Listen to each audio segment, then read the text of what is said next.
अल्हम्दुलिल्लाहि नहमदुहु व नस्तईनुहु व नस्तगफिरुहु व नु'मिनु बिही व नतवक्कलु अलैहि व नऊज़ु बिल्लाहि मिन शुरूरि अनफुसिना व मिन सय्यिआति अअमालिना मन यहदिहिल्लाहु फला मुदिल्ल लहु व मन युद्लिल फला हादिय लहु व नशहदु अन ला इलाहा इल्लल्लाहु वहदहु ला शरीका लहु व नशहदु अन्न मुहम्मदन अब्दुहु व रसूलुहु सल्लल्लाहु तआला अलैहि व अला आलिहि व अस्हाबिहि व बारक व सल्लम तस्लीमन कसीरन कसीरा। अम्मा बाद फ़अऊज़ु बिल्लाहि मिनश शैतानिर रजीम। बिस्मिल्लाहिर रहमानिर रहीम। इन्नल इंसाना खुलिक़ हलूअन इज़ा मस्सहुश शर्रु जज़ूअन व इज़ा मस्सहुल खैरु मनूअ। व क़ाल अन्नबिय्यु सल्लल्लाहु अलैहि वसल्लम निअमतानी मग़बूनुन फ़ीहिमा कसीरुम मिनन नास अस्सिह्हतु वल फ़राग़। वक़ाल अन्नबिय्यु सल्लल्लाहु अलैहि वसल्लम अल-कय्यिसु मन दाना नफ़्सहु व अमिला लिमा बअदल मौत। आज जुमे का दिन है और आयत मैंने वो पढ़ी है जो मैं अक्सर इतवार के बयानात में चला रहा होता हूँ। इन्नल इंसाना खुलिक़ हलूआ इज़ा मस्सहुश शर्रु जज़ूआ व इज़ा मस्सहुल खैरु मनूआ। तो इससे शायद जब ये बयान इंटरनेट पे जाए तो लोगों को धोखा हो कि इतवार वाला जुम्मे में चलाया जा रहा है। ये मैंने इसलिए तिलावत की है कि ये बहुत अहम आयत है और मौजूदा हालात में इस आयत की हमें बहुत शदीद ज़रूरत है, बहुत ही शदीद ज़रूरत है। इसलिए मैंने इस आयत का इंतखाब किया। अल्लाह करे जो बातें मैं कह रहा हूँ, कहना चाहता हूँ, सबसे पहले तो मैं दुआ करता हूँ अल्लाह मुझे समझ अता फरमाए, फिर आप सबको, फिर हम सबको उस पर अल्लाह अमल की तौफीक भी अता फरमाए। कुछ चीज़ें कुरान से भी साबित हैं, हदीस से भी साबित हैं, अक़ल से भी साबित हैं और तजर्बों और मुशाहिदों से भी साबित हैं। वो क्या है? चीज़ ये है कि किसी भी मामले में, ये जो मैंने आयत पढ़ी है ना, किसी भी काम में, किसी भी मामले में, कोई राय कायम करने में, कोई तबसरा करने में इंसान जल्दबाजी से काम न ले। रिलैक्स का लफ्ज़ सुना है? रिलैक्स, जो बहुत हिल रहा हो ना आदमी, उसे क्या कहता है? रिलैक्स। ये इस आयत का मतलब है, रिलैक्स। मुसलमान रिलैक्स होता है, अफरा तफरी नहीं मचाता।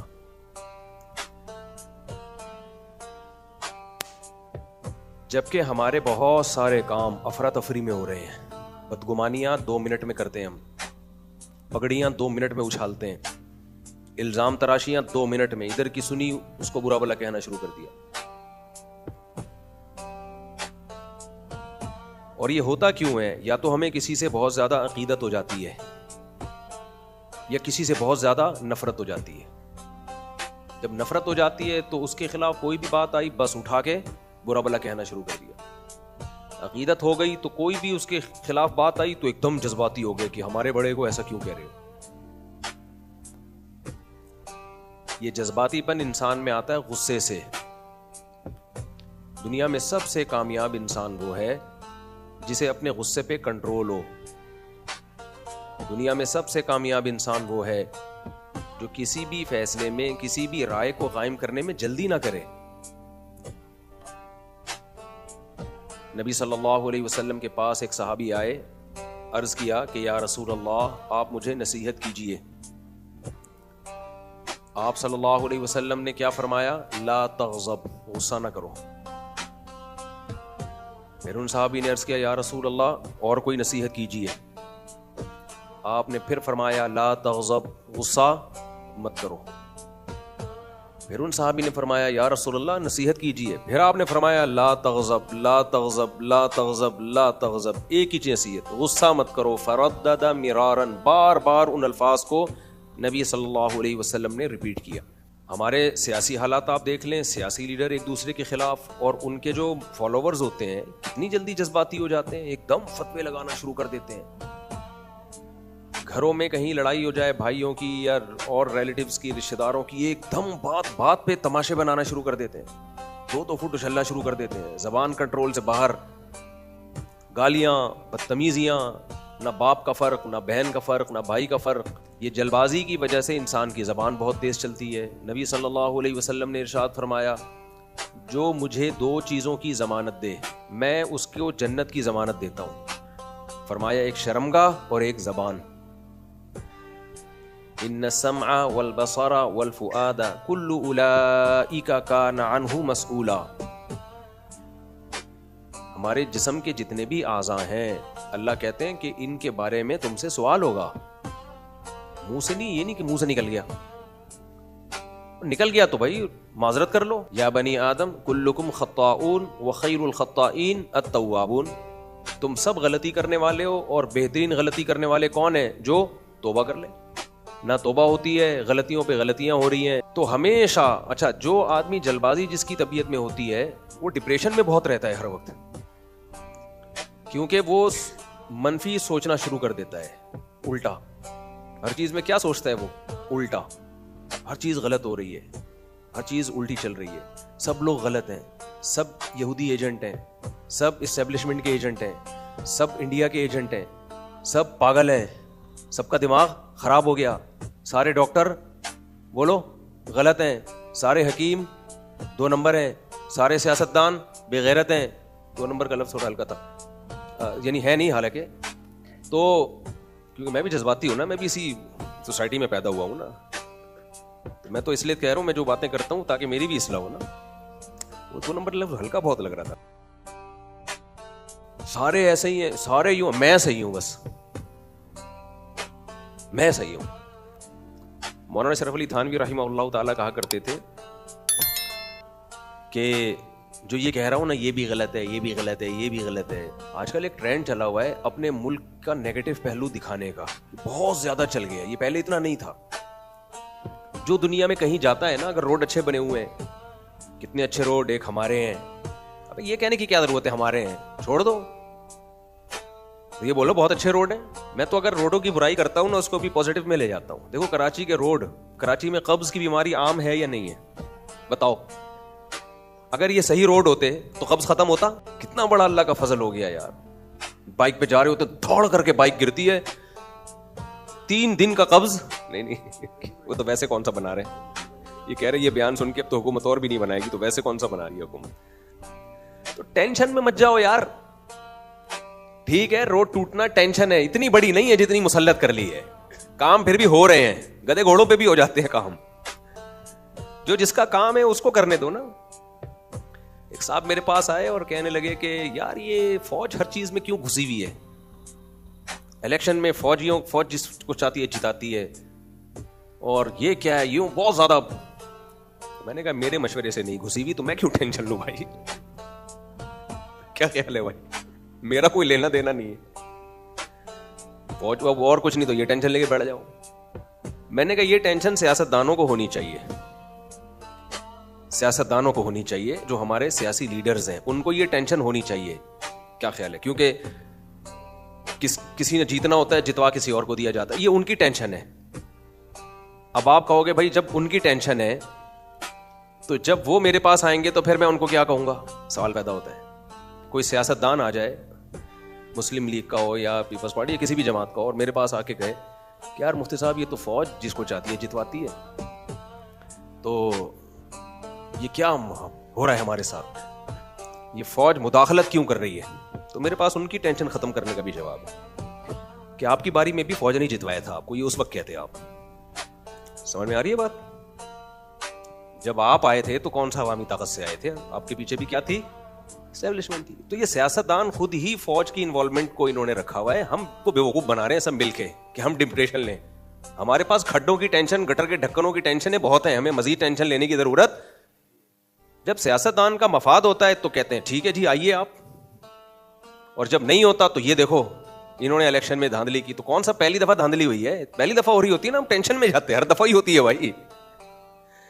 तो ये सियासतदानों की टेंशन है, ये हमारी और आपकी टेंशन नहीं है। आप कह सकते हो उनकी टेंशन को अपनी टेंशन क्यों नहीं समझते? इसलिए कि उनकी टेंशन को वो खुद अपनी टेंशन नहीं समझते, वो खुद इस मसले का हल नहीं चाहते हैं। उनको जब खुद जरूरत होती है तो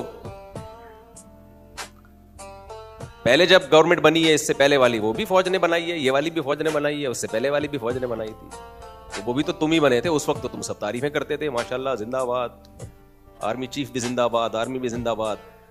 अब जिसकी गवर्नमेंट बनी है वो कह रहे चीफ जिंदाबाद, जिसकी नहीं है वो कह रहे हैं मुर्दाबाद। तो इन नारों की कोई हैसियत नहीं है भाई। तो इसलिए हमने नहीं लेनी टेंशन है, हमारे पास अलग से बहुत सारी टेंशनें बोलो हैं। दुनिया में क्या सही हो रहा है, क्या गलत हो रहा है, हमसे पूछ के थोड़ी हो रहा है भाई। एक लतीफा याद रखो, बहुत काम आएगा। एक मोटे आदमी का इंतकाल हो गया, अब कंधा कौन दे, इतना भारी भरकम था वो। तो बच्चे जनाजा उठा रहे हैं, कोई मदद ही नहीं कर रहा। बच्चों ने कहा उठाओ, लोग कह रहे हैं हमने थोड़ी मारा है। क्या ख्याल है भाई? हमने मारा होता तब उठाते यार, इतना भारी कौन उठाएगा। तो ये जो मैं बातें कह रहा हूं, कसम उठा के कह सकता हूं, अपने लिए भी कह रहा हूं। अब मैं खुद भी बाज़ दफ़ा जज्बात में आ जाता हूं और डिप्रेशन में जाने लगता हूं, टेंशन में जाने लगता हूं। फिर मैं यही सोच के भाई मेरा मसला नहीं है यार। तो ज़िंदगी का मेरे भाई एक उसूल बना लेना चाहिए, और ये उसूल अल्लाह उसके रसूल सल्लल्लाहु अलैहि वसल्लम की सीरत से भी पता चलता है, कुरान से भी, हदीस से भी। एक तो अपने सियासी लीडरों में की बातों में आके ना किसी के खिलाफ उंगली ना उठाया करो, चाहे आपको अपने सियासी लीडर से कितनी ही अकीदत क्यों ना हो। सियासत का मैदान बिल्कुल एक अलग है, उसमें झूठ बोलना पड़ता है, ये उनकी मजबूरी है। उसमें दूसरे पे गलत इल्जामात डालने पड़ते हैं, उनकी मजबूरी है। हमारा क्या है भाई, हमें जो ज्यादा बेहतर लग रहा है हम उसको प्रमोट करें, बस खत्म। तो इतनी टेंशन है, इतनी टेंशन है। ये जुम्मे के बयान में मेरा टॉपिक नहीं है, मैं तो सिर्फ इस बात का कह रहा हूं कि जब भी कोई तर्जिया करो भाई, ठंडे मिजाज से दोनों तरफ की बात सुन के जज्बात में मत आओ कि हम देखते हैं किसकी तकरीर पावरफुल, यानी आवाज में गरज किसकी ज्यादा है, चीख कौन ज्यादा रहा है। जो तसल्ली से बात कर रहे हैं लोग समझते हैं डर गया ये मजलूम है, हालांकि वो तसल्ली से बात, वो मजलूम नहीं है, तभी तो आराम से बात कर रहे हैं वो। और ये हर जगह है, सिर्फ एक जगह नहीं है, हर जगह ये चल रहा है। बर्बाद हो रही है सोसाइटी। मजहबी स्कॉलर्स में भी यही चल रहा है, यूट्यूब पे देख लो आप। तसल्ली से कोई किसी की बात सुनने के लिए तैयार नहीं है, कोई किसी का दावा सुनने के लिए तैयार नहीं है कि क्या रहा है वो। एकदम बोछाड़ शुरू कर देते हैं। ये नहीं कि जो साहिब वाक़या है उससे फोन करके पूछ लें, या उसको एक एतदाल से क्लिप रिकॉर्ड करवा दें, भाई आपकी क्या मुराद थी, आप जरा हमें एक्सप्लेनेशन का मौका दें। लोग कहते हैं जालिम के खिलाफ आवाज तो उठाओ। भाई जालिम के खिलाफ मजलूम आवाज उठाए, और मजलूम आवाज उठाए उस वक्त जब दूसरे पे जुल्म हो रहा था। अब आप पे जुल्म हो रहा है, आप आवाज उठा रहे हो, तो हम कहेंगे जब उस पे हो रहा था उस वक्त आपने क्यों नहीं उठाई। तो सभी जब मिले हुए हैं मजलूमीन, तो हमें क्या टेंशन, टेंशन फ्री जिंदगी भाई। हमारे लिए बहुत सारी और टेंशन है, इतने बच्चे हो गए माशाल्लाह, अल्लाह, हमारे बेगम खर्चे मर्चे, बहुत बड़ी टेंशन है। मुफ्ती तरीम साहब का एक नजरिया है कि भाई जो चीज रियासत को कमजोर करेगी हमने उसको सपोर्ट नहीं करना, चाहे वो अगर फौज का नुकसान हो रहा है और इससे रियासत को खतरा है तो फिर फौज को फेवर करना है। वो शख्सियतों को नहीं देखते, वो कहते हैं भाई फौज एक ऐसा इदारा है कि इसकी रेपुटेशन अगर खराब हो गई, चाहे इसकी गलतियों से हुई हो या किसी और की गलतियों से, बेड़ा हमारा गर्क होना है। सही है ना, बेड़ा किसका गर्क होना है। तो खैर मेरे भाई, बहुत तसल्ली से किसी की भी बात को सुना करो, तज्जिया किया करो। घरेलू झगड़ों में भी हम बहुत जल्दी जज्बाती हो जाते हैं। कुरान के अल्फाज हैं, देखो सूरह हुजरात में अल्लाह का इरशाद है, नबी सल्लल्लाहु अलैहि वसल्लम ने एक सहाबी को भेजा ज़कात लेने के लिए किसी कौम के पास। सहाबी रसूल गए ज़कात की कलेक्शन के लिए। अब जब ज़कात लेने के लिए गए हैं तो उन सहाबी की ना पहले उस कौम से दुश्मनी थी इस्लाम लाने से पहले। तो जब वो गए हैं तो वो सब निकल आए इस्तिक़बाल के लिए कि मुसलमान आ रहे हैं, हम भी मुसलमान हैं, तो इस्तिक़बाल के लिए। अब जब इस्तिक़बाल के लिए निकले हैं ना, तो ये समझे कि इतना बड़ा क्राउड देख के समझे लड़ने के लिए निकले हैं। लड़ने के लिए निकले हैं, उन्होंने इस्लाम कबूल ही नहीं किया है। जाके नबी सल्लल्लाहु अलैहि वसल्लम को बताया कि भाई इन पे तो फौरन चढ़ाई करनी चाहिए। आप सल्लल्लाहु अलैहि वसल्लम ने तहम्मुल से काम लिया, तफ्तीश के लिए भेजे बंदे कि जाके पहले रिसर्च करो, तहकीक करो। वो तहकीक करके आया, बोला भाई ऐसा कुछ भी नहीं है, वो इस्तिक़बाल के लिए निकले थे। कुरान की आयतें नाज़िल हुई कि इन जाकुम फासिकुम बिनबइन फतबय्यनु, जब कोई फासिक खबर लेकर आए तो तहकीक कर लो। बाज़ लोग कहते हैं, शिया लोग, कि देखो ये सहाबी को फासिक कुरान ने खुद कहा है। खूब अच्छी तरह इसका जवाब समझें। कुरान को समझने के लिए देखो, जब हम किसी की बात को का मतलब समझते हैं तो उसके साथ रहते हैं तो उसकी बातों का मतलब हमें समझ में आता है कि भाई ये जब ये जुमला कहता है तो इसका क्या मतलब होता है। ये जैसे मौलाना फजलुर रहमान साहब ने कहा ना कोठे को मदरसा कहना, तो उन्होंने फिर उनके जो शागिर्द हैं उन्होंने खुद उसकी कहा भी कोठा उनकी ज़बान में कमरे को भी कहते हैं। ठीक है, सही है, अगर ये तावील है तो ठीक है, मान लेते हैं हम इसको, हमें क्या ज़रूरत है किसी की बात को मनफी ही लेके जाए हम। तो किसी की जो अब कुरान का जो पढ़ते रहते हैं ना, वो कुरान के मज़ामीन को समझते हैं कि अल्लाह की का मंशा क्या है। कुरान की आदत यह है कि जब किसी शख्स से किसी काम में गलती हो तो उस फील्ड में कुरान उसको फासिक करार दे रहा होता है। उसका मतलब इस्तिलाही फिस्क नहीं होता। मिसाल के तौर पर काबील ने जब हाबील को कत्ल करने का इरादा किया, दोनों ने कुर्बानी पेश की, तो हाबील की कुर्बानी कबूल हो गई, काबील की कुर्बानी रद्द हो गई। मैं जब ये आयत पढ़ता था, जब तालिब इल्म था, तो हाबील ने काबील से जवाब में कहा इन्नमा यतक़ब्बलुल्लाहु मिनल मुत्तक़ीन, कि अल्लाह उनके अमल को कबूल करता है जो नेक और परहेजगार हैं, मुत्तकी हैं। मैं बड़ा परेशान होता था कि यार क्या मतलब, बुरा आदमी अगर नमाज पढ़ेगा, चरसी नमाज पढ़ेगा, तो उसकी नमाज कबूल नहीं होगी क्या? कुर्बानी तो बहुत से लोग पेश कर रहे होते हैं, जो चरसी भी हों, हीरोइनची भी हों, जानी भी हों, जबकि कुरान कह रहा है कि हाबील ने कहा कि अल्लाह मुत्तकियों की कुर्बानी कबूल करता है। क्या मतलब, गैर मुत्तकियों की कुर्बानी कबूल नहीं होती? तो मुझे बड़ा इश्काल होता था। लेकिन जब हमने तफसीरें पढ़ना शुरू की, असाज़ा से पढ़ना शुरू किया, तो फिर समझ में आया भाई होता यह है कि वहां हाबील का मकसद इखलास से कुर्बानी थी, तो कुर्बानी वाले मामले में वो मुत्तकी था, जबकि काबील का मकसद इखलास से कुर्बानी नहीं थी, वो इस कुर्बानी में मुत्तकी नहीं था। तो जो उस अमल में मुत्तकी होगा उसका अमल कबूल होगा, कतई नजर इससे कि आम लाइफ में वो मुत्तकी है या नहीं है। समझ में आ रही है बात क्या नहीं आ रही? मिसाल के तौर पर एक परहेजगार मुत्तकी आलिम है, नेक है, वो नमाज पढ़ रहा है किसी को दिखाने के लिए, तो हम ये कह सकते हैं कि इसकी नमाज कबूल नहीं है, क्योंकि अल्लाह मुत्तकी के अमल को कबूल करता है। दूसरा कहेगा तो बड़ा मुत्तकी है, हम कहेंगे है, इस मौके पे ये मुत्तकी नहीं है। और एक आदमी 2 नंबर है, फासिक व फाजिर है, लेकिन नमाज इत्तिफाक से उस दिन वो अल्लाह के लिए पढ़ रहा है, तो हम कहेंगे इसकी नमाज कबूल होगी, क्योंकि इन्नमा यतक़ब्बलुल्लाहु मिनल मुत्तकीन, अल्लाह मुत्तकियों की नमाज कबूल करता है। क्या मतलब, जो उस नमाज पढ़ते हुए मुत्तकी हो। तो यहां इस्तिलाह जो टर्म है ना मुत्तकी और फासिक की, वो मुराद नहीं है कुरान की, कि कुरान ने उन सहाबी को फासिक कह दिया हो, क्योंकि उन सहाबी से गलती हुई, पूरी तहकीक के बगैर उन्होंने खबर नकल कर दी, तो इस खबर नकल करने में उनसे गलती हुई है, तो इस काम में वो फिस्क का सुदूर हुआ है उनसे। इसका मतलब ये नहीं कि वो आदिल नहीं है, वो आदिल ही, लेकिन एक आदिल से भी किसी मौके पे गलती हो सकती है। समझ में नहीं आ रही मेरा ख्याल है बात?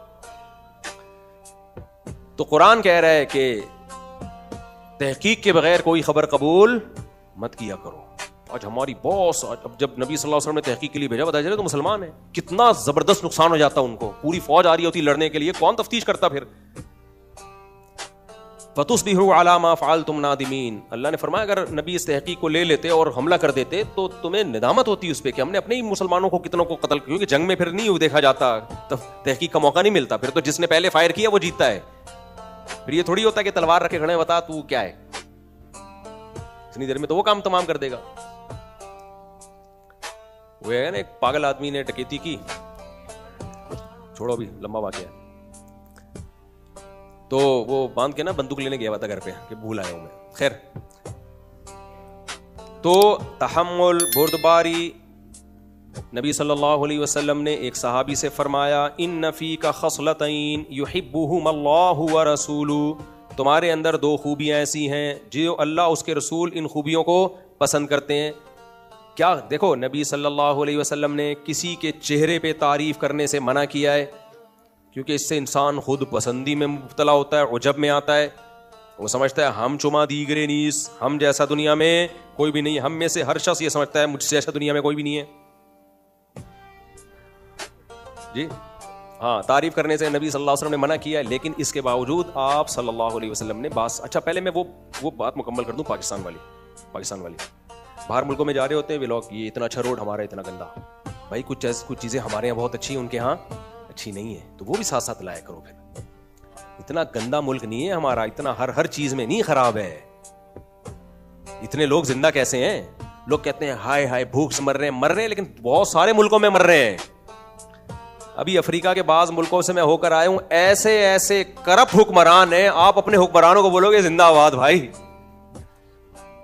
समझ रहे हो? बोलो अस्सलाम वालेकुम सर, गोल्ड निकल रहा है उन मुल्कों से, कॉपर, मिट्टी खोदो कॉपर निकल रहा है, लेकिन खाने को रोटी नहीं है। लाखों करोड़ों लोग, लाखों लोग, करोड़ों की तो आबादी इन मुल्कों में नहीं है इतनी, उन लाखों को संभालना तो बहुत आसान है ना। बिके हुए हैं, किसी को बर्तानिया ने खरीदा हुआ है, किसी को अमेरिका ने खरीदा हुआ है, किसी को फ्रांस ने खरीदा हुआ है। रोटी नहीं है, पत्ते उबाल उबाल के खा रहे हैं। मैं भी अफ्रीका के, मैं नाम नहीं लूंगा, वो फिर मुल्क बोलते हैं क्या कर रहे हैं हमारे बारे में, वो अपनी बुराई पसंद नहीं करते और हम जा जाके बुराइयां बयान कर रहे होते, फख्र करते। वो इतने करप्ट हुक्मरान होके भी कहते हैं हमारे मुल्क में आए हो, अच्छा इमेज हमारे मुल्क में आए, बताया करो उनका वजीर आज़म बहुत गोरा चिट्टा था, हालांकि अंधेरे में नजर ही नहीं आ रहा था। मैंने अफ्रीका की एक कंट्री में देखा, मैं जा रहे, हम लोग अंधेरे में जा रहे हैं, गर्लफ्रेंड बॉयफ्रेंड डेट मारते हुए ना, तो गाड़ी की लाइट पड़ी, मैंने कहा ये अंधेरे में क्या क्या कह रहे हैं, डेट मार रहे हैं। मैंने कहा अंधेरे में ये गर्लफ्रेंड नजर ही नहीं आ रही, उसके साथ डेट मार रहा है। खैर उनका अपना ज़ौक है ना, बॉयफ्रेंड अंधेरे में नजर आ रहा है ना गर्लफ्रेंड अंधेरे में नजर आ रही। तो 3 मुल्कों ने उनको गुलाम बनाया हुआ है, क्या कुछ निकल रहा है वहां से खजानों के। फिर हमें लगता है यार हमारे वाले भी हैं, मैं ये नहीं कह रहा भाई, लेकिन यार इतने नहीं है यार, तो उनसे थोड़ा सा क्या है, कम है, थोड़ी अपनी भी चला रहे होते हैं। हमारी फौज भी अमेरिका की सुनती है, लेकिन कुछ सुनाती भी है। अफगानिस्तान में सुना नहीं है, सुनाया है अमेरिका को, सुना नहीं है, कहीं सुनती है कहीं सुनाती भी है। उनके तो सुनते ही रहते हैं बस बैठ के, सुनाने का ही नहीं उनमें। और हमारे सियासी लीडर भी कभी सुनते भी हैं तो कभी सुनाते भी हैं। सियासी लीडर भी सारे ऐसे नहीं है कि बिल्कुल ही उनके, चंद एक को छोड़कर, चंद एक तो है बिल्कुल ही माशाल्लाह, अल्लाह उनको बहुत नवाजा। खैर, तो हर वक्त मनफी मत सोचो भाई, अपने बारे में मनफी सोच सोच के ना खुद ही घुट घुट के मर के खत्म हो जाओगे, इतना नहीं है। और आप जिन मुल्कों की बात करते हो ना, यूरोप का फला कंट्री, जरा उन मुल्क, बाज सारे मुल्क नहीं, बाज मुल्क ऐसे हैं वहां लोग बेजार आए हुए हैं उनसे, कहते हैं मौका मिले भागे यहां से हम। इतनी इतनी खुडियां बनी हुई है जिनमें रह रहे हैं। मैं 5 तरक्की याफ्ता मुल्कों में गया हूं, देख के रोना आता है यार, तुम्हारे पास तो स्पेस ही नहीं है। एक एक कमरे में मियां बीवी भी बच्चे भी, इतनी इतनी सी खुडियों में रह रहे हो। ऐसे पैसे का क्या करना है, ऐसी तरक्की का क्या करना है? मुर्गियां कब कहां पालोगे तुम, बच्चे नहीं पाल सकते तुम। ऐसे खुडी में उस पर फख्र है कि हम डॉलर में कमा रहे हैं, डॉलर में। अबे तो डॉलर में कमा रहे हो तो कर क्या रहे हो डॉलर में कमा के? मैंने अमेरिका में ना, अमेरिका तो फिर भी इन मुल्कों से बहुत बेहतर है, उसमें थोड़ी स्पेस ज्यादा है, बड़ा कंट्री है, तो लोग बड़ी जगहों पे जाके रह लेते हैं। लेकिन बास कंट्री तो बहुत ही हालत खराब हुई भी है उनकी, नाम है बस। और अमेरिका में भी बहुत पैसा हो तो है। इन आप वहां के डॉलर को देखते हो। हमने नाश्ता किया न्यूयॉर्क के एक होटल में, मैं तो देसी होटल में जाता था नाश्ते के लिए। पराठा और चने मंगवाए हमने, बिल जो बना है ना, मैंने कहा इसमें हम 100 आदमियों की दावत कर लेते हैं। तो तुम इस पे खुश हो, हम डॉलर में कमा रहे हैं, कम वक्त तो खा भी तो किस में रहे हो। मैं मस्कत में, मैं तो बहुत मुल्क जा चुका हूं और अब तो मैं ऐसे टाप रहा हूं, मुझे तो बाज लोगों की बददुआएं लगी हैं उल्टी होके। जैसे दवाएं रिएक्ट कर जाती हैं ना, ऐसे ही बददुआएं भी बाज दफा रिएक्ट। मैं जब मौलवी बन रहा था, लोग कह रहे थे मुल्ला की दौड़ मस्जिद तक। मैं नेवी में जाना चाहता था ताकि मैं पूरी दुनिया घूमूं। मेरे वालिद साहब ने पूरी दुनिया देखी थी, पाकिस्तान नेवी में थे, मुझे शौक था। हमारे तबलीग जमात वाले आए, मेरे पठान उस्ताज, अल्लाह उनकी उम्र में बरकत दे।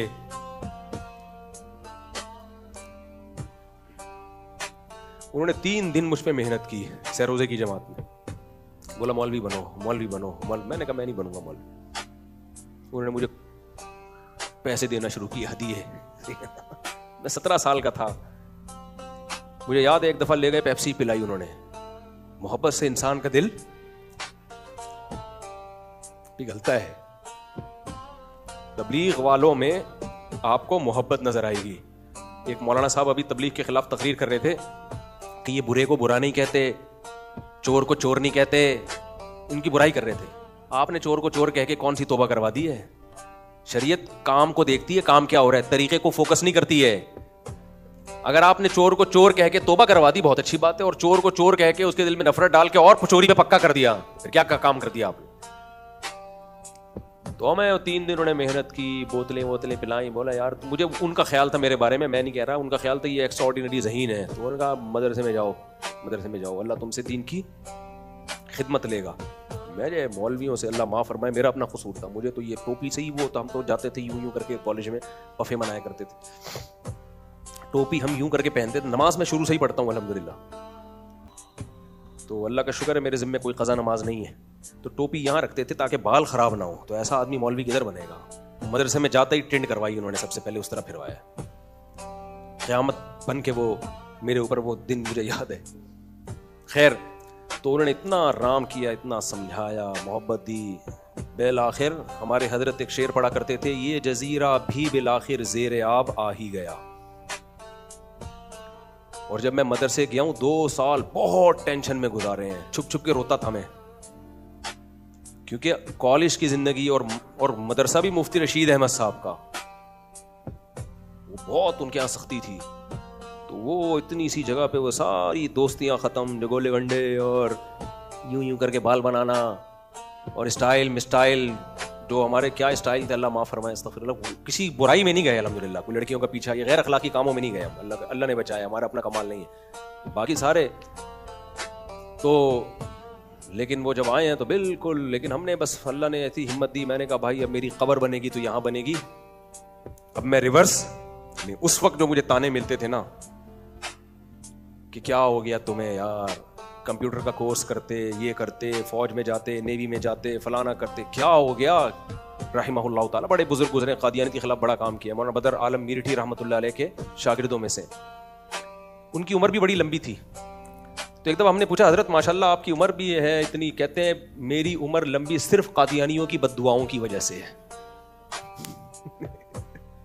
बड़े खुश मिजाज आदमी थे। कह रहे कादियानियों ने मुझे मरने की इतनी बद्दुआएं दी हैं कि वो सारी रिवर्स होके मुझ पे लग रही हैं। वो बड़ा मजा आता था। उनकी पंजाबी बड़ी प्यारी थी। उन्होंने रबवा का नाम चेंज करवा के चनाब नगर कर दिया, जो ओरिजिनल नाम था। कादियानियों ने रबवा किया हुआ था ताकि कुरान की आयतें उस पर फिट करें। तो जब वो आए हमारे हजरत से मिलने के लिए, मुफ्ती रशीद अहमद साहब रहमहुल्लाह ताला से, कहने लगे आपको पता है कि रबवा का नाम तब्दील कर दिया। मैंने कहा नहीं पता। कहते उधर मिठाइयां बट रही हैं। मिठाई को कह रहे थे मिठाई। हजरत बहुत बड़े आलिम थे, आप लोग को पता ही कोई नहीं। उधर मिठाइयां बट रही, बार बार इस जुमले को रिपीट कर रहे थे, उधर मिठाइयां बट रही हैं, आप लोग को पता ही। मुझे पहले समझ में मिठाई क्या होती है, तो पंजाब में रहे नहीं ना ज्यादा। उधर मिठाइयां बट रही हैं, आप लोग को पता ही कोई नहीं। तो वो लफ्ज मुझे याद रह गया। मिठी, जब भी मिठाई सामने आती है मुझे उनका वो कि उधर मिठाइयां बट रही हैं और आप लोग को पता ही कोई नहीं। तो बात क्या चल रही थी यार, खत्म करें, टाइम भी पूरा हो गया। मैं बहुत ज्यादा कलाबाजियां खा रहा हूं आज मैं बयान में।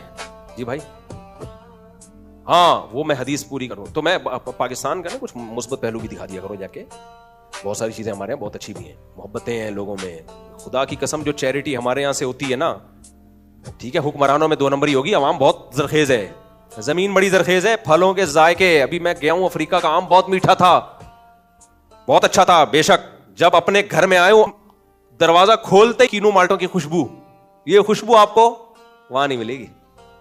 अल्लाह मियां ने बहुत कुछ रखा है हमारी जमीन में। कोई जेब में कीनू लेके बैठा हुआ होगा ना, एक मिंबर तक खुशबू आ रही होगी उसकी। ये खुशबू दुनिया के फलों में नहीं। अमरूद घर में रखा होता है, बाहर खुशबू आ रही होती है। खरबूजा तो खरबूजे को देख के रंग पकड़ता है। एक खरबूजा रख दो, दूसरा खुद ब खुद रंग पकड़ेगा। बहुत कुछ अल्लाह ने हमें दिया है भाई, ऐसा ही नहीं है। इस्लाम के नाम पे बना है ये मुल्क, इसका आइन इस्लामी है, इंप्लीमेंट नहीं है। हमारी गलती है, वो हमने कोशिश ही नहीं की है। लेकिन आइन हमारा इस्लामी है। ये बहुत बड़ी बात है कि कुरान और सुन्नत के मुनाफी कोई कानून नहीं बनेगा। हमारी कोताही है, हुक्मरानों की भी, आवाम की भी है, इसमें हमारी तंजीमों की भी है कि लीगल वे में काम करने की कोशिश नहीं। जब कोई उठता है खिलाफत के नारे लगाना शुरू कर देता है। भाई लीगल वे में बहुत कुछ हो सकता है। और लीबिया में देखो ना, हुकूमत का पलटा किया, क्या नतीजा निकला उसका। तो हम हुकूमत के खिलाफ, मुसल्लह बगावत के खिलाफ हैं, एहतजाज और धरनों के खिलाफ नहीं है हम। आप अपना एहतजाज रिकॉर्ड करवा सकते हो, जालिम के सामने हक बात का हो, चाहे हुकूमत हो, चाहे आर्मी चीफ हो, कोई भी हो। बात ये होती है कि असलहे की ताकत से हुकूमत का तख्ता उलटने की जब कोशिश की जाएगी, तो ये पाकिस्तान एक फल की तरह है जिसके नीचे टोकरा कोई और रख के बैठा हुआ है। आप फल काटोगे, कैश कोई और कराएगा। लीबिया की आवाम ने वहां के हाकिम के खिलाफ जो हुकूमत का तख्ता उल्टा है, उसको कैश अमेरिका ने कराया है। और बांग्लादेश पे आप कयास नहीं कर सकते। बांग्लादेश में पूरी कौम एक थी, हमारे यहां पूरी कौम एक नहीं है। बहुत से बिके हुए हैं, बहुत बड़ी तादाद है जो किसी और के लिए काम कर रहे हैं, दबा के उनको पैसा आ रहा है। आप मेहनत करोगे, कैश वो करा लेंगे। यहां तो हम बलोच, पठान, पंजाबी, सराइकी, मुहाजिर में बटे हुए हैं। बांग्लादेश तो एक बांग्लादेशी है, और उन्होंने कौन सी मुसल्ला बगावत की है? मुसल्ला बगावत थोड़ी की है, वो बम लेके थोड़ी चढ़ गए थे वो लोग। एहतजाज करने से कौन खिलाफ करता है? पीडीएम ने हुकूमत गिराई पीटीआई की, पीटीआई ने मुस्लिम लीग की, इससे कौन मना कर रहा है आपको? लीगल वे में जो भी हो, हमें कोई इतराज नहीं है। हम बात कर रहे हैं बम लेके चढ़ जाने की, क्योंकि ऐसे एंटी स्टेट एलिमेंट्स मौजूद हैं जो मुसल्ला बगावतों की बातें कर रहे हैं। उससे ये मुल्क उनके हाथ में नहीं जाएगा, ये मुल्क इसराइल की गोद में जाके गिरेगा, ये मुल्क अमेरिका की गोद में जाके गिरेगा। आप कह सकते हैं अभी भी तो गिरा हुआ है, ऐसा नहीं है। अभी भी गिरा हुआ होता तो अमेरिका वाट लगाने की कोशिश नहीं कर रहा होता पाकिस्तान की। उसको पता है नहीं गिरा हुआ, जो गिरे हुए हैं उसको हमको कुछ भी नहीं कहते वो लोग। मलेशिया मुकम्मल अमेरिका की पॉलिसियों पे चलता है, कोई इख्तलाफ नहीं है, कोई फड्डा नहीं है। आप अगर आज अब सरेंडर कर दें तो आपका मुल्क में भी अमन हो जाएगा। आपने सरेंडर नहीं किया अमेरिका के हवाले अपने आप को मुकम्मल, इसलिए आपके मुल्क में ये सब कुछ हो रहा है। आप सरेंडर कर दें तो मलेशिया से आगे निकल जाएगा पाकिस्तान। जिन मुल्कों में 100% इस्लामी मुल्कों में अमन है ना, या तो गवर्नमेंट बहुत पावरफुल है या उन्होंने सरेंडर किया हुआ है। अमेरिका की सारी पॉलिसियां उन्होंने ले ली हैं, हम लोग ले नहीं रहे हैं। तो और कुछ बातें मेंबर पे करने की नहीं है, कभी छांव में खुशबू लगा के आएंगे तो बताऊंगा, वो मेंबर पे नहीं बताई जाती है। पाकिस्तान में और बहुत कुछ है जो आप समझते हो कि नहीं है, वो है। फिर भी सिस्टम भी है, वो भी मैं फेवर नहीं कर रहा हुकूमत को। या तो बस वो हदीस सुना के बाद खत्म करता हूँ। नबी सल्लल्लाहु अलैहि वसल्लम ने सहाबी से फरमाया, तुम्हारे अंदर 2 खसलतें ऐसी हैं जो अल्लाह और उसके रसूल को बहुत पसंद है। मुंह पे तारीफ करने से नबी ने मना किया, लेकिन फिर भी तारीफ कर रहे हैं। इसका मतलब वो खूबियां इतनी खानदानी थी, क्या आप सल्लल्लाहु अलैहि वसल्लम ने इरादा किया कि इनके चेहरे पे इनकी तारीफ की जाए, क्योंकि ये खूबियां ही बहुत जबरदस्त हैं। बाज़ अब ऐसी खूबी होती है इंसान तारीफ किए बगैर रहता नहीं है। फरमाया, एक बुर्दबारी बर्दाश्त, और एक जल्दबाजी में फैसला ना करना। हिल्म का मतलब गुस्सा जल्दी नहीं आता, सोचते हो, और अनात का मतलब जल्दी फैसला भी नहीं करते, तमाम पहलुओं से गौर करने के बाद फैसला करते हो। लीडर में भी यही खासियत होती है। घर के सरबरा में भी ये जो 3-3 तलाकें धड़ धड़ धड़ धड़ निकालते हैं ना, ये वही लोग हैं जिन्हें ना गुस्से पे कंट्रोल है और फैसले भी जल्दबाजी, फिर रोते पीटते हैं। तो अल्लाह ने ऐसे ही लोगों को सजा दी है कि अब ये हलाल नहीं है तुम्हारे लिए, क्योंकि अल्लाह को जल्दबाज आदमी को सरबरा बनाना ही नहीं है घर का। अल्लाह औरत को कहते हैं, तो इसने 3 तलाकें दे दी ना, औरत तो रो रही है मेरे बच्चे। अल्लाह कहते हैं, तुझे नहीं पता, कल ये 3 चाकू भी मार देता जल्दबाजी में, गोलियां भी चला सकता था। इसको कंट्रोल नहीं है। जिनको कंट्रोल होता है, बड़े बड़े फट्टे घर में होते हैं, उनके मुंह से तलाकें। आप अपने बाप दादा को देखो ना, निकली थी तलाकें क्या उनके झगड़े नहीं होते थे? बहुत झगड़े होते थे बाप दादाओं के दादियों से, नानियों के नाना के नानी से। 2-2 साल बातचीत बंद रहती थी। दादी उधर, पता नहीं बच्चे कैसे पैदा हो रहे थे। खैर, मेरे पास ऐसे केस आते हैं, मियां बीवी लड़ रहे हैं 4 साल से लड़ रहे हैं, बच्चे फिर भी तफसील से पैदा हो रहे हैं। मैं उनसे कहता हूं, यार तुम्हारे फड्डे भी हैं और प्रोडक्ट भी मार्केट में आ रही है, क्या हो रहा है यार? ये ऐसे ऐसे लड़ाइयां चल रही होती है, बच्चे और प्रेग्नेंट होती है औरत, 5वां भी आ रहा होता है। मैं कहता हूं ये प्रेगनेंसी भी हो गई। तो एक साहब ने फिर मुझे बताया, कहते हैं यार जब दिमाग पे चढ़ती है तो फिर फड्डा वड्डा भूल जाते हैं हम। उसने खुद मुझे बताया कि यार भूल जाते, फिर उसके बाद फिर लड़ना शुरू कर देते दोबारा से, जहां से छोड़ा था वहीं से फड्डा शुरू। तो अल हिल्म वल अना, गुस्से में जबान पे कंट्रोल करो, तलाकों का लफ्ज जबान से नहीं निकालो। जितना ही कोई भड़काए, जितना ही कोई जज्बाती दिलाए ना भाई, तलाक तो ऐसा काम है, तमाम पहलुओं पे गौर करने के बाद, मशवरा लेने के बाद, फिर शरीयत ने कौन सा तरीका जायज रखा है, कौन सा नाजायज, उलमा से मशवरे, और उसके बाद जाके आदमी फैसला करे। और उसमें भी शरीयत ने कहा बस 1 से ज्यादा नहीं देनी, ताकि तुम्हारे लिए वापसी का ऑप्शन खुला रहे। गधे बने हुए हैं, धड़ धड़ धड़ धड़, फिर मुफ्तियों का दिमाग खाते हैं, हलाल कर दो। भाई हम अल्लाह के हराम को कैसे हलाल कर दें? हम कैसे हलाल कर दें यार? हमारी शरीयत थोड़ी है। अल्लाह ने साफ कह दिया 3री तलाक के बाद हलाल नहीं है। अल्लाह ने तो नहीं कहा उसी मजलिस में हो या अगली मजलिस में हो। तो अल्लाह से जाके लड़ो, अल्लाह से जाके लड़ो भाई, हमसे नहीं लड़ो। अल्लाह ने कह दिया है साफ लफ्जों में, खत्म। ये एक इश्काल होता है कि इस्लाम ने इतना प्यारा रिश्ता एकदम से खत्म क्यों कर दिया? इस्लाम ने इसलिए खत्म किया, इस्लाम सरबरा उसी को बनाना चाहता है घर का, जिसकी को अपनी जबान पे कंट्रोल हो। क्योंकि जिसको जबान पे कंट्रोल नहीं, उसको हाथों पे भी कंट्रोल नहीं है। कंट्रोल पावर फिर हर जगह ही खत्म होगी। वो डिप्रेशन का मरीज है भाई, उसके साथ औरत नहीं चल सकती है। और खवातीन भी ये कर रही हैं। जरा सा मियां की आमदन में जाके कोर्ट से खुला, वो भी पागल हुई भी हैं। उसके बाद फिर सारी जिंदगी धक्के खाती है, दोबारा शौहर नहीं मिलता उनको। बाज़ दफ़ा तो वो खुला सही होता ही नहीं है शरीयत की रोशनी में। और अगर हो भी गया, शौहर ने साइन कर भी दिए, तो फिर दूसरा मर्द वो वैल्यू नहीं दे रहा होता बाज दफा। क्यों जल्दबाजी कर भाई, ये दुनिया जन्नत नहीं है, इसमें कंप्रोमाइज करके जिंदगी। हम में से हर शख्स चाहता है पूरे पूरे पेड़े खाता रहूं मैं बैठ के, सारे मजे दुनिया में ही उड़ा लूं। ना ना ना ना ना। इमाम अहमद बिन हंबल के पास एक शख्स आया, मुझे बीवी अच्छी नहीं लगती, तलाक देना चाहता हूं। उन्होंने कहा कि क्या सबके घर, कह रहे हमारे घर में मोहब्बत नहीं है। क्या सबके घरों में मोहब्बत होती है? भाई कंप्रोमाइज किया जाता है। तलाक तो शरीयत ने रखी है जब नाकाबिले बर्दाश्त, बिल्कुल अब लगे कि सर फाड़ देंगे एक दूसरे का, डिप्रेशन से ब्रेन हेमरेज ना हो जाए, तब जाके, वो भी तमीज से। क्योंकि जहां साथ रहने में ब्रेन हेमरेज का खतरा होता है ना, अलग होने में डबल 2 रगें फटने का खतरा होता है। वो इतनी टेंशन में चले जाते हैं। तो रिलैक्स होके, अलहदगी का फैसला भी रिलैक्स, साथ रहने का फैसला भी। निकाह में भी जल्दबाजी नहीं करो। शरीयत ने जल्दी निकाह का तो हुक्म दिया है, लेकिन रिश्ते को जल्दी हां करने का हुक्म नहीं दिया। जैसे ही कोई रिश्ता आया, मैं एक हकीम साहब का किस्सा सुनाता हूं ना, बस वो सुना के बयान खत्म करता हूं। एक हकीम साहब थे, डिप्रेशन के मरीज बने हुए, एक कैप्सूल खा रहे थे, मुझे दिखा रहे, मैं एक हाथ में खा के हंसता रहता हूं सारा दिन, डिप्रेशन का कैप्सूल है। मैंने कहा जरूरत क्या है आपको ये खाने? कह रहे मैंने दूसरी शादी की, गले पड़ गई है। कह रहे मेरी जिंदगी अजाब बना दी है उसने। मैंने कहा कैसे की? कह रहे यहां क्लिनिक के सामने से गुजर के एक हसीना जा रही थी अपनी मां के साथ ना, कोई हसीन लड़की थी, पीछे पीछे हो गए उसके। हसीना गुजरी, ये मतलब से निकले, मजूने तो खाई भी होती हैं हकीमों ने। एकदम बैलेंस ज्यादा आ गया था, कोई ऐसा चम्मच खा लिया होगा, बैलेंस डबल हो गया। अब हसीना जा रही है अम्मा के साथ अपनी, इनकी नजर पड़ी, निकल लिए पीछे पीछे पीछे जाके उसको रोक लिया। वो अम्मा से पूछा ये वगैरह, उस ना खानदान देख रहे हो तुम, ना कुछ देख रहे हो कि कौन है क्या है, टक करके शादी। उसने जो हकीम साहब के सारे बैलेंस खत्म कर दिया उसने।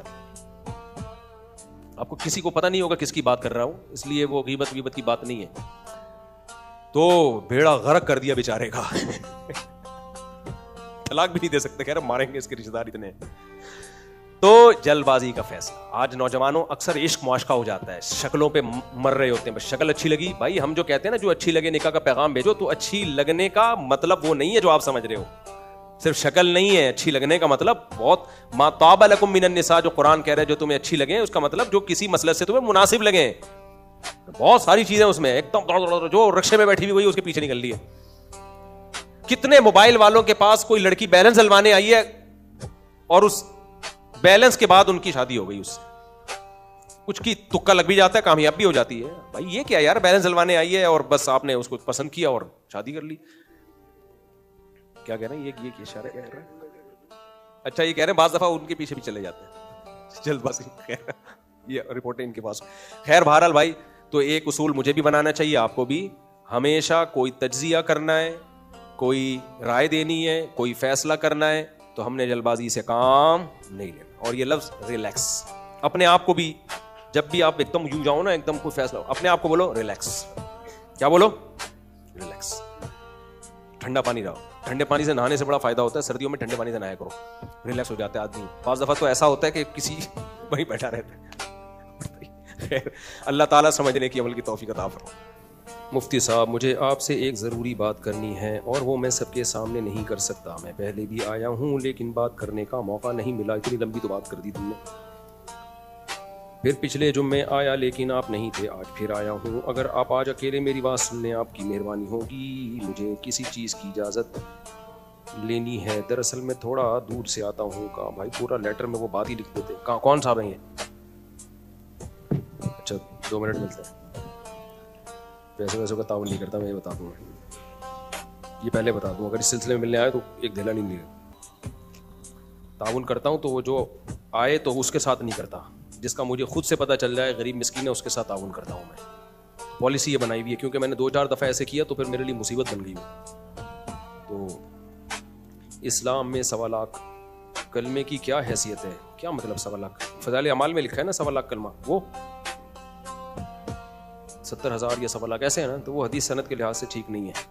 क्या हम मरने से पहले अपने लिए कुछ पढ़कर रख सकते हैं या नहीं? क्योंकि मरने के बाद कोई भी पढ़कर नहीं बख्शा, चाहिए वो औलाद क्यों नहीं बख्शता, चाहे वो औलाद। इनका मतलब है कि आजकल मरने के बाद औलाद भी इसाले सवाब नहीं करती, तो हम खुद अपने लिए गरीबी में इसाले सवाब एडवांस में करके रखें। तो भाई वो ज़रूरत नहीं है, वो तो जो पढ़ रहे हो वो इसाले सवाब ही है, वो खबर में ही काम आएगा। यानी इनका मकसद है मैं तिलावत करूं इस नियत से कि इसका सवाब मुझे मिले, तो वो तो मिल रहा है भाई वो, और सवाब दुनिया में थोड़ी, वो तो कब्र में जाने के बाद नहीं मिलेगा। तो इस तकल्लुफ की जरूरत नहीं है, पहले कम टेंशन है। मैंने अब तक 9000 मरतबा कलमा और 9000 मरतबा इस्तिग़फ़ार पढ़ा है और मैं अपने लिए रखूं, ये हदिया कर दूं। अरे भाई ये सहाबा से साबित नहीं है इस तरह की चीज़ें कि अपने लिए या दूसरे के लिए। आप पढ़ो बस, अल्लाह के से दुआ मांगो, अल्लाह सवाब देगा इंशाअल्लाह। ज़्यादा ज़्यादा ये कि अल्लाह इसका सवाब फला को भी पहुँचा दे, तो अल्लाह पर कोई पाबंदी नहीं है, पहुँचा देगा अल्लाह। क्या ख्याल। इस तरह कुरान पाक का भी पूछना है कि मैं अपने लिए रखूँ या मुर्दों को बख्श दूँ। अच्छा खातून है, मैं रोज़ाना कुरान पाक पढ़ती हूँ, या ऐसा हो सकता है कि एक पूरा कुरान पाक मैं अपने लिए रख लूँ, दूसरा मुर्दों को बख्श दूँ। आप पूरा कुरान पाक तसल्ली से पढ़ा करें, अल्लाह से दुआ मांगा करें, अल्लाह इस पर हमें अमल की तौफीक दे, आगे ना बढ़ें। ये इससे वहमी हो जाते हैं। मैंने एक साहब को देखा, वो दुआ ऐसे मांगते थे, अल्लाह जो कुछ मैंने कहा सुना जो पढ़ा, अल्लाह उसका सवाब आदम अलैहिस्सलाम से लेके हज़रत नूह अलैहिस्सलाम और इब्राहीम अलैहिस्सलाम, लूत अलैहिस्सलाम, फलाना फलाना तमाम पैगम्बरों को होते हुए सहाबा कराम, ताबीईन से होते होते होते चारों इमाम, फिर चारों सारे मुहद्दिसीन, इमाम बुखारी और जितने मुहद्दिसीन निज़ाम। अबे भाई तू क्या कर रहा है यार, ये कहाँ साबित है इस तरीके से दुआएं मांगना। सिंपल दुआ मांगो, अल्लाह तू बस हमारी बिगड़ी बना और जो हमने नेकियां की हैं इसको कबूल कर ले, बस काफ़ी है इतना। और ज़्यादा से ज़्यादा ये है कि कोई वालिद साहब का इंतकाल हो गया तो अल्लाह तू इसका सवाब हमारे वालिद साहब को पहुँचा दे, बस ख़त्म हो गई बात। इससे ज़्यादा आगे नहीं बढ़ो, वरना इसकी कोई हद ही नहीं है। ऐसे रट्टा लगाते थे मुस्लिमीन मुस्लिमात मोमिनीन मोमिनात, पूरा वो उन्होंने याद किया हुआ था। ईज़ाल सवाब कैसे करें, अपने महरूमीन की का नाम लेकर ईसाल सवाब करें या कुल मुस्लिमीन के लिए ईसाल सवाब करें? बस मरहूमीन का नाम लेके कर दिया करो, अल्लाह इसका सवाब फला को पहुंचे। क्योंकि बाज़ उलमा की राय यह है कि जब किसी के लिए ईसाल सवाब किया जाता है तो फिर उसी को मिलता है, तकसीम नहीं होता। बाज़ की राय है इस कौल के मुताबिक फिर स्पेसिफिक किसी खास फर्द के लिए कर दिया तो ठीक है। देखो हदीस से सदका साबित है, उसको फोकस किया करो। अफ़अतसद्दक़ु अन्हा, साहबिया ने पूछा मेरी माँ का इंतकाल हो गया, क्या मैं सदका करूँ? आपने फरमाया हाँ। तो अब्बा के लिए अम्मा के लिए सदक़े को फोकस किया करो ज़्यादा। सदका जारिया, मस्जिद में पंखा लगा दिया, कुआं खुदवा दिया, गरीब को खाना खिला दिया चुपके से। गरीब को ये नहीं बताओ अब्बा के लिए खिला रहा हूँ सदका, वो चाहेगा सबके अब्बा मरे ताकि मुझे रोटी रोज़ मिले। बस सवाब में सदका करो, नीयत ये कि इसका सवाब फला को पहुँचे। मस्जिद में दरियाँ बिछा दी, इसका सवाब फला को, ये अच्छा तरीका है। किसी मदरसे में ताउन कर दिया, मदरसा बना दिया। ये जो फौजी फाउंडेशन है खातून ने बनाया अपने शौहर के इसाले सवाब के लिए, कितनी बड़ी खिदमत है यार। पूरा हॉस्पिटल बना दिया कि इसका सवाब हमेशा के लिए एक चलता फिरता। इतनी ऐसी खातून के शौहर को तो मरना ही नहीं चाहिए था। इतनी अच्छी बीवी किसी को मिल जाए तो उसका मरना बनता है। मरते तो वो हैं ज्यादातर जो थोड़ी सी बेगम आड़ी तिरछी हो। बैंक सरकारी मुलाजिम यूनिवर्सिटी में पढ़ाता हूँ, किराए के घर में रहता हूँ जनाब, हुकूमत का बैंक। क्या लिखा है हम सर यार, लंबे सवाल ना पूछा करो। बैंक से पैसे मिलते हैं और फिर आप तनख्वाह कटौती होती है। अच्छा ये जीपी फंड जायज़ है, ये इजाफे के साथ मिलता है, वो भी जायज़ है, वो सूद नहीं है क्या? जी अच्छा नहीं, ये तो जायज़ नहीं है, क्योंकि वो आपको एडवांस, जो अभी सैलरी का टाइम आया नहीं उसने दे दी, ये तो लोन दे दिया उसने और उस पर ज्यादा काट रहा है, तो ये सूद है। अगर एडवांस सैलरी है तो कटौती किस बात की होगी? अच्छा एडवांस में कम सैलरी है फिर जायज़ है, वो कटौती नहीं है, असल में वो सैलरी ही कम दे रहे हैं। ये ऐसे ही है जैसे किस्तों के कारोबार में कैश पे कीमत कम होती है, किस्तों पे ज्यादा होती है, लेकिन उसी वक्त तय हो जाता है। हाँ फिर तो इश्काल नहीं होना चाहिए इस पर। फिर भी मैं वो उनके वर्ड यूज करने से कुछ नहीं होता। जमजम को शराब कहने से शराब नहीं बन जाती, शराब को जमजम कहने से वो जमजम नहीं बन जाती। बुखारी शरीफ और मुस्लिम शरीफ को सही हैन क्यों कहते हैं? इसलिए कि इनकी तमाम हदीसें सही हैं, उम्मत का इस पर इजमा है। अच्छा देखो ये एक अहम बात है, हदीस के सही होने का मतलब अलग है, काबिल कबूल होना एक अलग चीज़ है। हमारे अहले हदीस हजरात का उसूल ये है कि हदीस जब भी सही होगी तो बस उस पर अमल किया जाएगा, लेकिन इमाम अबू हनीफा का ये उसूल नहीं है। तभी बहुत सी चीज़ों में अहले हदीसों का हनफियों से इख्तलाफ होता है। इमाम अबू हनीफा का उसूल ये है कि हदीस सही होगी उसको लिया जाएगा बशर्ते कि कुरान के खिलाफ ना हो, हदीस मशहूर के खिलाफ ना हो, हदीस मुतवातिर के खिलाफ ना हो। अगर कुरान के खिलाफ जा रही है तो कुरान लिया जाएगा, हदीस को तर्क कर दिया जाएगा। अगर वो हदीस मशहूर के खिलाफ जा रही है तो हदीस मशहूर को लिया जाएगा, गैर मशहूर को चाहे वो बुखारी ही की क्यों ना हो तर्क कर दिया जाएगा। और अगर वो मुतवातिर के खिलाफ है तो भी मुतवातिर को लिया जाएगा। समझ में आ रही है बात? अब वहां जो हम हदीस छोड़ रहे होते हैं, हदीस नहीं छोड़ रहे होते, हम कहते हैं कि दो हदीसें सही भी यकीनी है, इतनी यकीनी नहीं है जितनी हदीसें मुतवातिर है। तो जब ज्यादा ताकतवर आएगी तो कमजोर, उसके मुकाबले में कमजोर को बहरहाल छोड़ दिया जाएगा। तो बहुत से अहले हदीस बिला वजह इमाम हनीफा पे तंज करते रहते हैं और ये हनफी यूं कर रहे हैं यूं कर रहे हैं। भाई वो उसके मुकाबले में कुरान होता है, या उसके जैसे ये मशहूर है ना, वो इदा कुरी अल कुरान फस्तमिउ लहु व अंसितु, जब कुरान की तिलावत हो खामोशी से सुनो। ये तो कुरान और ये आयत नाजिल ही खुतबे और नमाज के बारे में नाजिल हुई है। इसलिए इमाम साहब ने कहा जब इमाम तिलावत कर रहा होगा तो फिर तो कोई सूरत ही नहीं बनती सूरह फातिहा पढ़ने की। इमाम खामोश हो तो फिर इसमें हनफिया के दोनों कौल हैं कि मुख्तदी पढ़ेगा या नहीं पढ़ेगा, दोनों कौल मिलते हैं। राजे यही है कि उसमें भी ना पढ़े, क्योंकि दूसरी हदीस है मन कान लहू इमामुन फक़िराअतुल इमामी लहू क़िराअह, इस हदीस को फोकस किया। बहरहाल वो एक अलग टॉपिक है, लेकिन बहुत सारी हदीसों को इसलिए छोड़ा कि वो कुरान के मुखालिफ जा रही थी और या हदीस मशहूर या मुतवातिर के। तो इमाम अबू हनीफा ने सुपीरियर रखा है कुरान और हदीस मुतवातिर को। अच्छा, गामदी साहब इससे नाजायज फायदा उठाते हैं कि देखो फुक़हा लिखते हैं खबर वाहिद ज़न्नी है, यकीनी नहीं है। बात यह है कि गामदी साहब ने तो खबर वाहिद ही को छोड़ दिया ना, इमाम साहब ने सही हदीस को छोड़ा नहीं है। उन्होंने कहा जब कुरान के मुकाबले में होगी तो छोड़ेंगे हम, मुकाबले में नहीं है तो वो हुज्जत है हमारे लिए सही हदीस। या कुरान के मुकाबले कुरान में कोई लफ्ज़ मुबहम है तो खबर वाहिद में उसकी तफसीर हो रही है तो फिर भी उस खबर वाहिद को लिया जाएगा। इसकी बहुत सारी मिसालें बयान करूंगा तो बहुत लंबी हो जाएगी।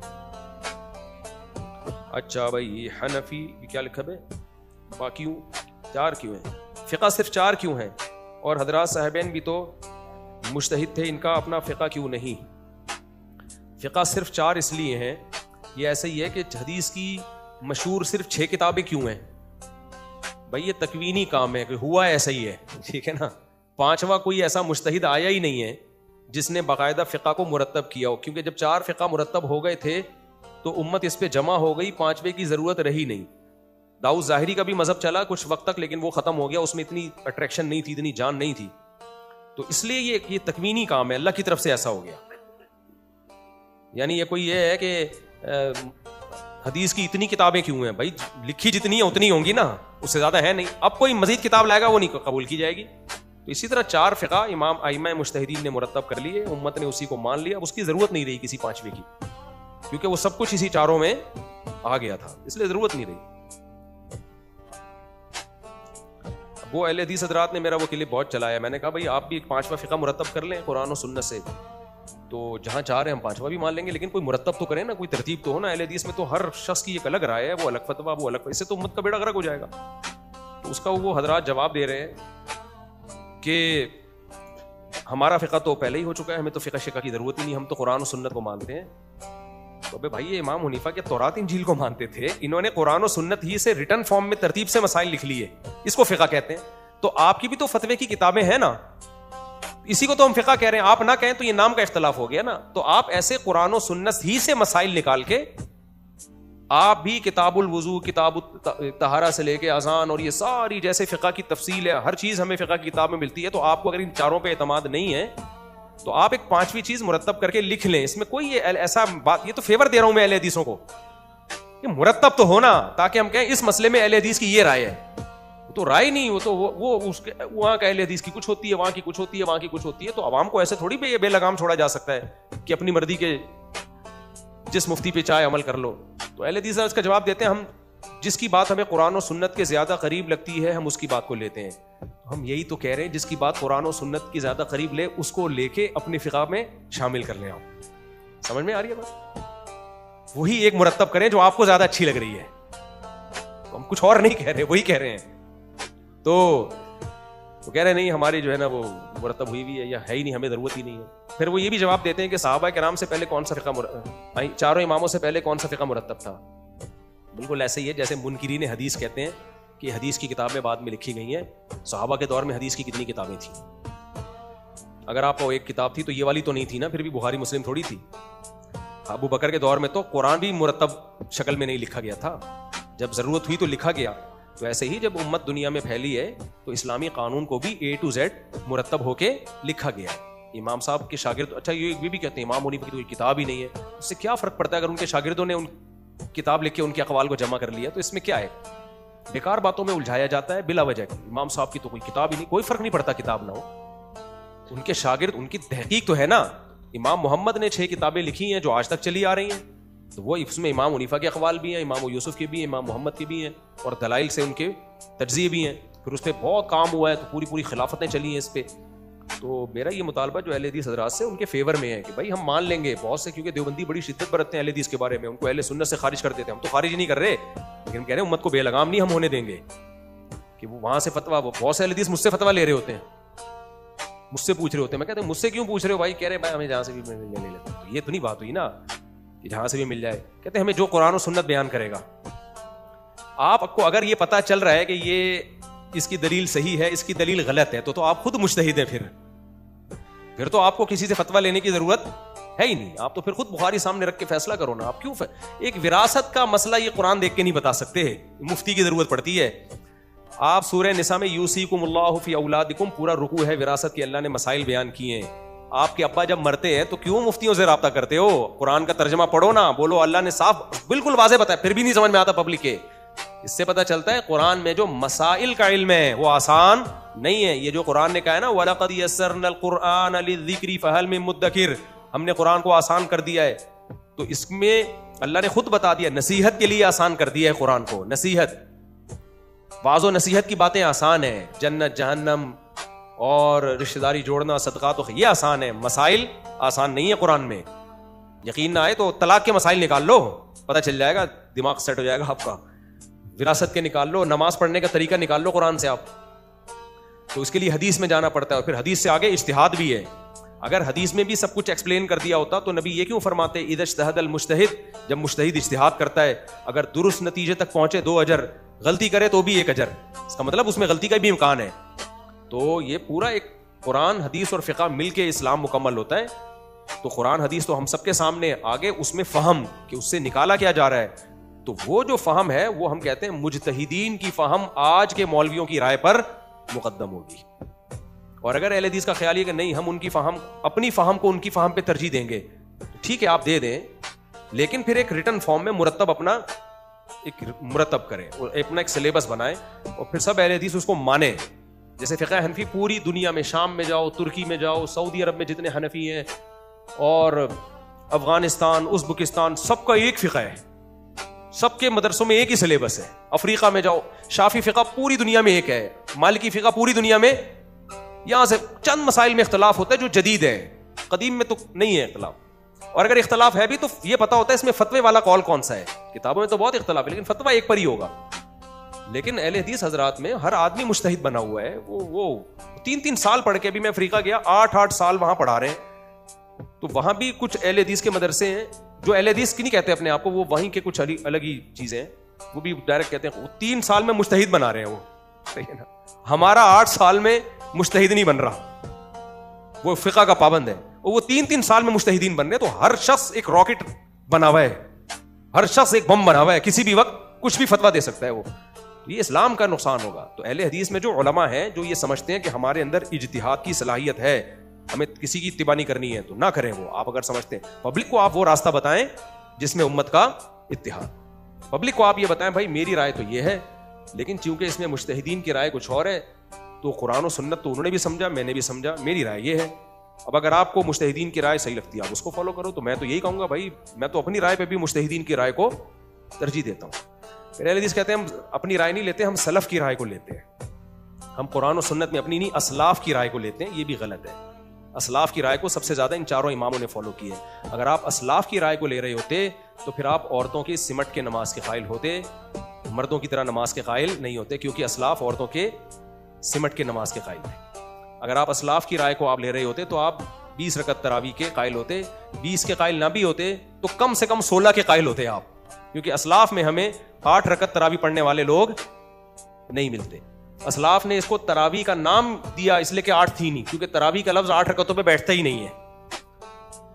अगर आप असलाफ को पे चलते तो आप 3 तलाक को 1 ना कहते, मैंने इस पर कितनी दफ़ा क्लिप रिकॉर्ड करवाया भाई। 3 तलाक को एक है ना, असलाफ में किसी का मजहब नहीं है। उस पर एक बरेलवी आलिम ने मेरे खिलाफ क्लिप कहा कि फलां का भी राय है, फलां की भी राय है, फलां की भी सहाबी का फतवा है 3 एक होती है।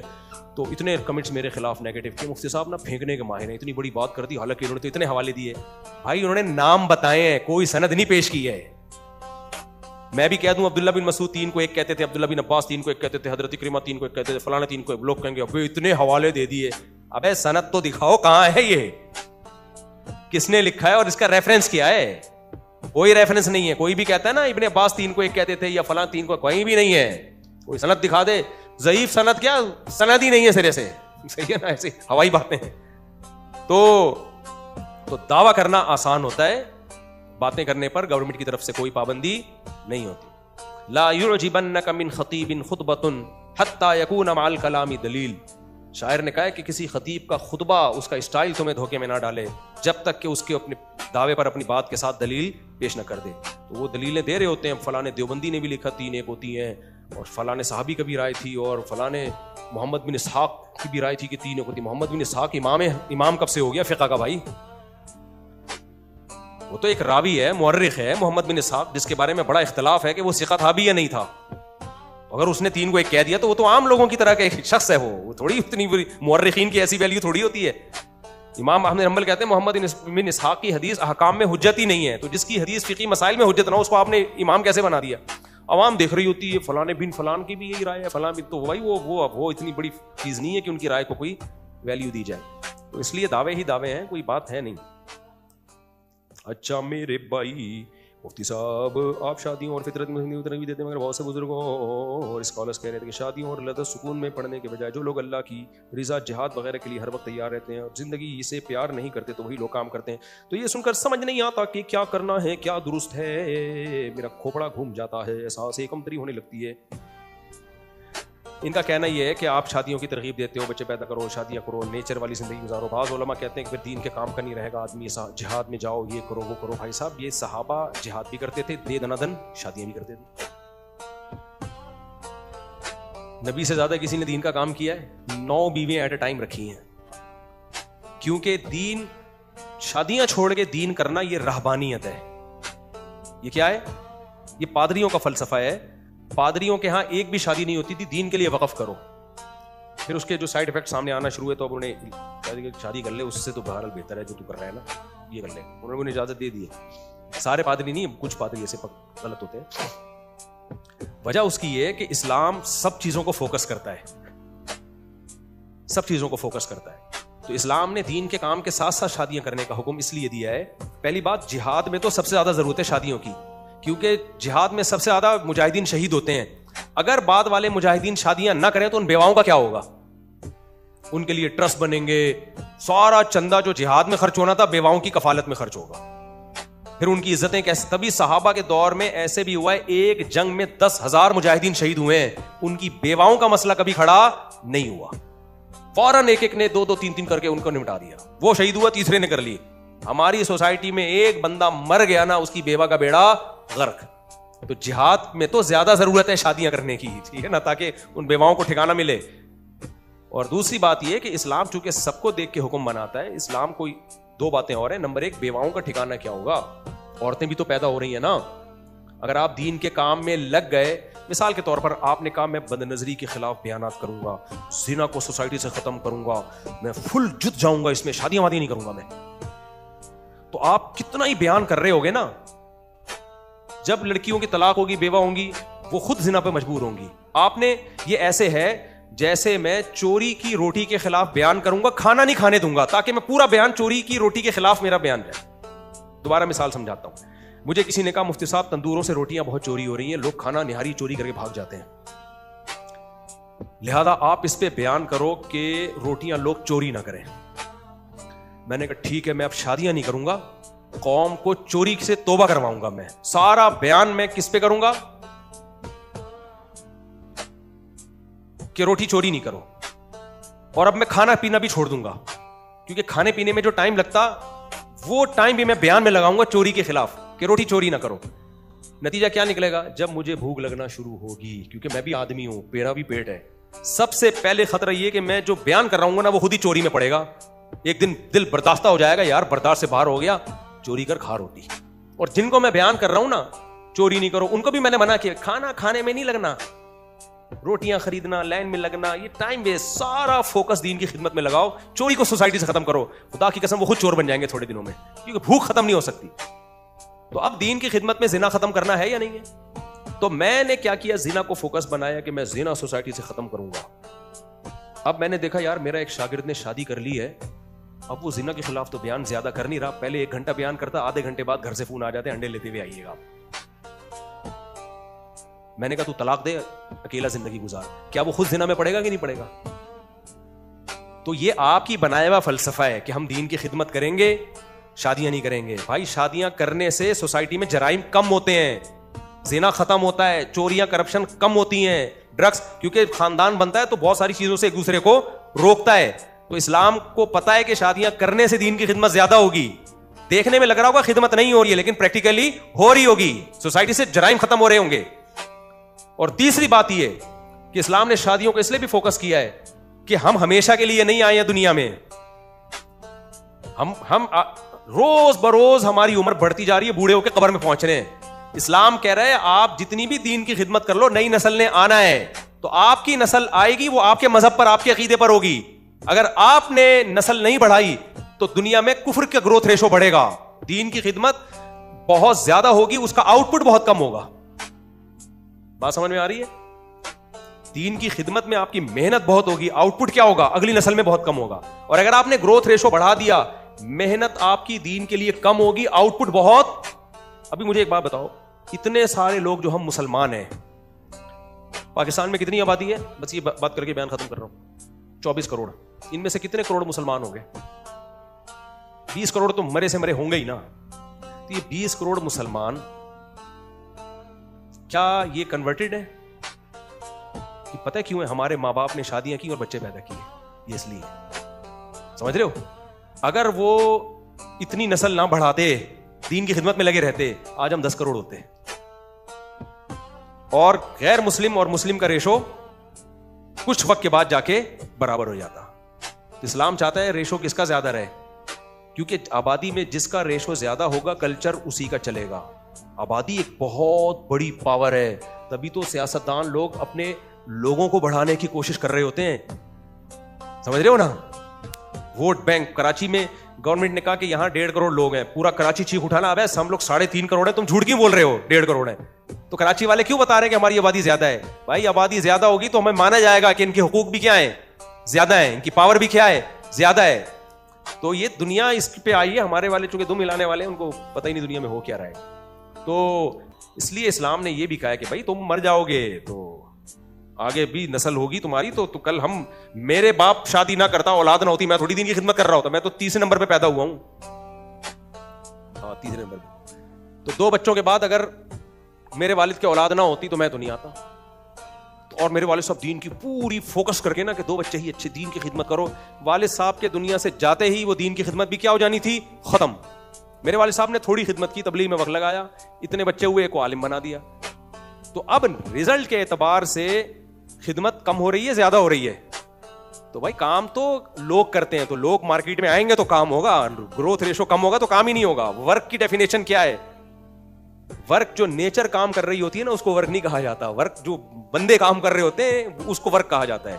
समझते हो? तो वर्क ज्यादा होगा तो फैक्ट्रियों के पहिए भी घूमेंगे, और वर्क करने वाले गधे घोड़े होते हैं, इंसान होते हैं। इंसान होते हैं तो वो गधे घोड़ों को भी सही इस्तेमाल करते हैं, अगर इंसान ना हो तो गधे भी अपनी मर्जी से जा रहे होते हैं। मैंने जंगल के गधे देखे हैं, ज़ेबरा जिसको कहा जाता है, इतने ऑर्गेनाइज गधे हैं यार।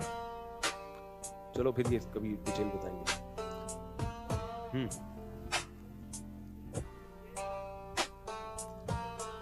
ये बहुत लंबा सवाल है,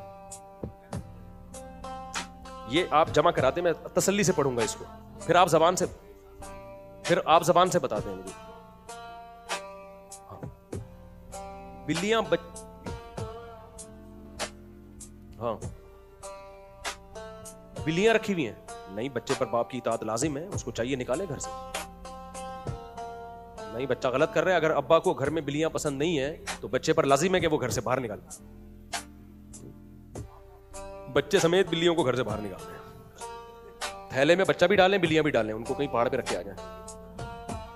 अब तो फिर तो हम पुलिस का केस, मैं क्या कर सकता हूँ, बच्चा आपका है।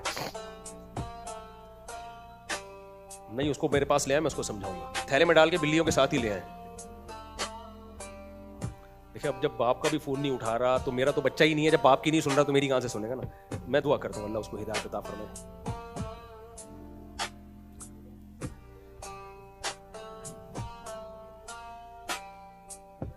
हाँ, अच्छा, ये बड़ा अहम सवाल है। कह रहे हैं अगर मुसलमान बरहक हैं तो पूरी दुनिया में ईसाइयत ज्यादा क्यों है? तो ये इसकी अलामत नहीं है दुनिया में ज्यादा ईसाइयत का होना कि आप बरहक हैं। ये तो कहना, पहले इस उसूल का सही होना तो साबित करो कि दो दुनिया में ज्यादा होता है वो बरहक होता है। ये कोई पैमाना थोड़ी है। दुनिया में चोर ज्यादा हैं या नेक लोग ज्यादा हैं? देखो कितने मुल्कों में लाइट चली जाती है ना, जिनको हम बड़ा नेक समझते हैं, दनादन चोरियां शुरू होती हैं। शराबी ज्यादा हैं या शराब से बचने वाले ज्यादा हैं? आप मुझे बात बताओ।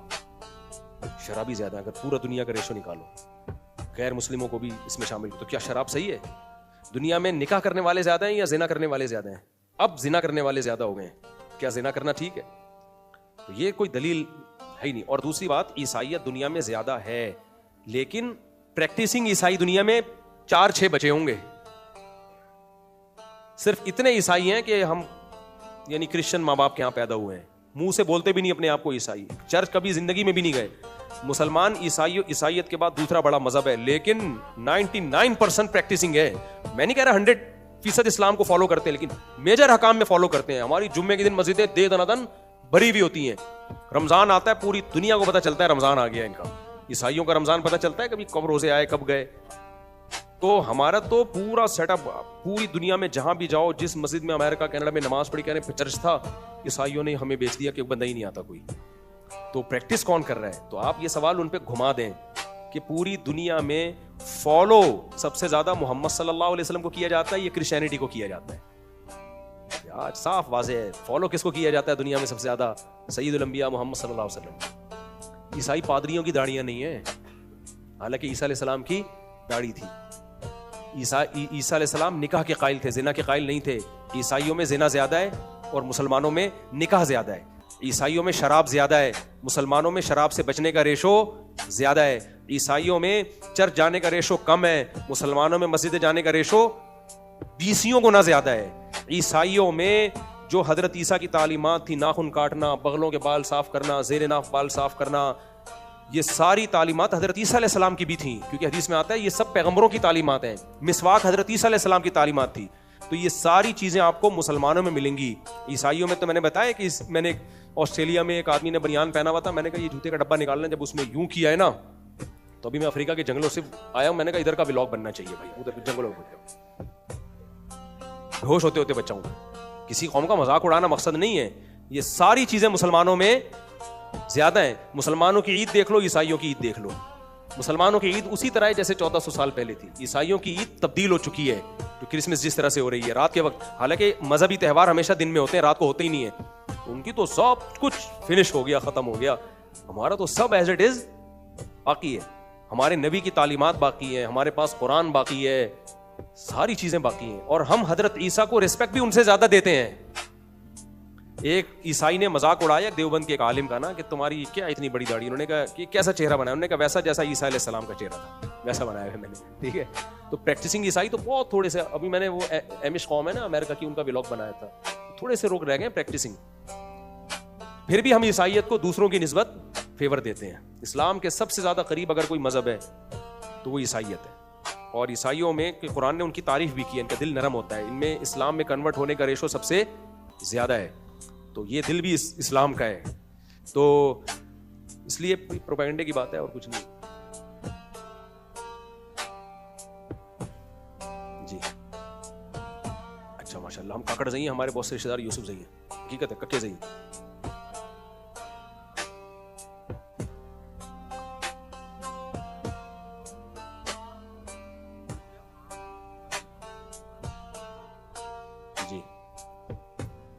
गुनाहगारों के नहीं, माँ बाप को जुल्म करना ये बहुत अहम बात है। माँ बाप बैलेंस नहीं करते बाज़ दफ़ा औलाद में। ये हर दूसरे तीसरे घर का मसला है। किसी को ऐसा सुतेला बना के रखा हुआ होता है कि फिर उसके खिलाफ दूसरे भाइयों को भी कर रहे होते हैं। ये ग्राउंड रियलिटी है। ऐसे माँ बाप गुनहगार होंगे। नबी सल्लल्लाहु अलैहि वसल्लम ने हुक्म दिया है, सही हदीस है, नौमान इब्न बशीर रजी अल्लाह तआला अन्हु उसके रावी हैं, इअदिलू फी औलादिकुम, अपनी औलाद में बराबरी करो। मैं इतना ख्याल करता हूँ अपने बच्चों के बारे में कि एक बच्चे को साथ सुलाया तो मुझे ख्याल होता है दूसरा जैसे होता है ना